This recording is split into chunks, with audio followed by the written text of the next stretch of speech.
Here we're going to look at what's called a value mixture problem. Essentially, there's two things we don't know instead of just one thing. So they tell you in kind of a sentence format, but we summed it up here, that the cost of children's admission to this show is $6 and adults are $9.70. There were 148 tickets sold and they brought in this much money. Now picture what makes this a mixture is like, let's say there was all kids. All 148 people were kids, no adults, no supervision. So if all 148 people were kids charged $6 a piece, so you'd only bring in $888. So see how that's not nearly enough? Well, let's say if all 148 people were adults, they charge $9.70 each, and so you'd end up with about $1,400, which is more money than they brought in. So we can tell somewhere in there's a happy medium, a place where we have just enough of the cheaper kids tickets and just enough of the adult tickets to hit this total. So we could keep guessing and guessing, but it's much quicker to come up with an equation.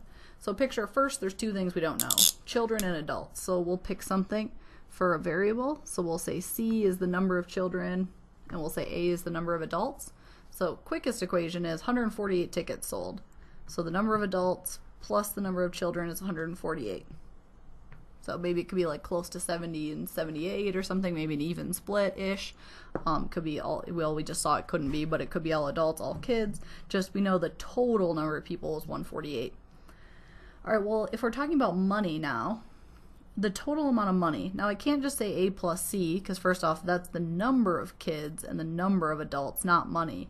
But if I know how many adult tickets I sold and what the price of an adult ticket is, if I multiply the price times the number of adults, that should give me how much money I brought in from adults. And same thing for the kids. If I know there's $6 tickets and I sold C number of them, so however many kids there were, so now the total amount of money should add up to this.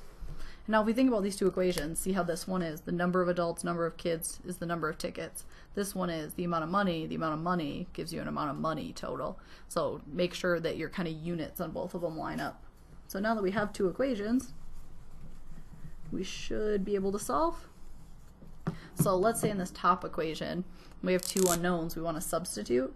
So if I can come up with a number of adults in terms of the number of kids, so let's say I subtract C from both sides. So same equation, just subtracted C from both sides. Why is that useful? Because now I know the number of adults is 148 minus the number of children. And so here in this other equation, instead of A, since I know A is the same as this amount, instead of A, I could substitute that in there because it's something that's the same as A. So I'll write that down as an equation, and then we'll try to solve that one. So it'll say 9.7 times A, but instead of A, we're putting something we know is equal to A, so 148 minus C, plus 6C equals our total amount of money.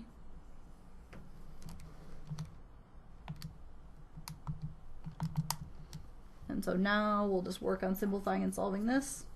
Ran out of room, so erase a little bit here. So I have to distribute this 9.7 to both of these. So 9.7 times 148 is 1435.60. And 9.7 times negative C is negative 9.7C. Plus 6C equals 1135.90. So then these two are like terms. So negative 9.7 and 6 give me negative 3.7 C. And then I want to subtract this 1400 number to the other side, right? I want to have the C on the left and I'll just have the numbers on the right.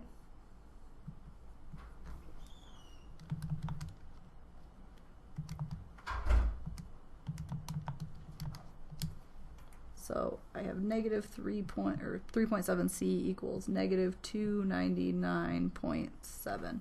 So very last, to get C by itself, divide both sides by negative 3.7.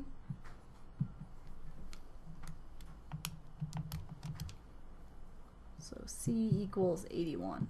All right, we're gonna check to make sure our answer is right in a little bit, but this gives me at least a good feeling about it because it's not an fraction number, so I can have 81 kids. If you got like 81.3, then it might raise a red flag, think how could there be 81.3 kids? All right, so let's think about our original equations now. which you still have written down on the paper.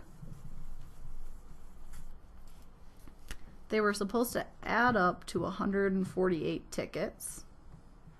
So think if 81 of them were kids, 148 minus 81 should be adults. So adults should be 67. Then we also wanted the price to work out. So the $9.70 for adults and the $6 for kids was supposed to give us a total of $1135.90. And notice this is our answer, right? These many kids, these many adults, but we're going to check on it.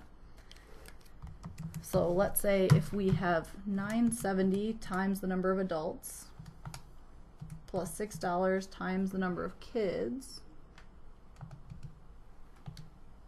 and if it gives me the right total amount of money, $1,135.90. So we found the right mix of kids and adults that gave us the right total. But it's mainly write down our equations and then we can substitute.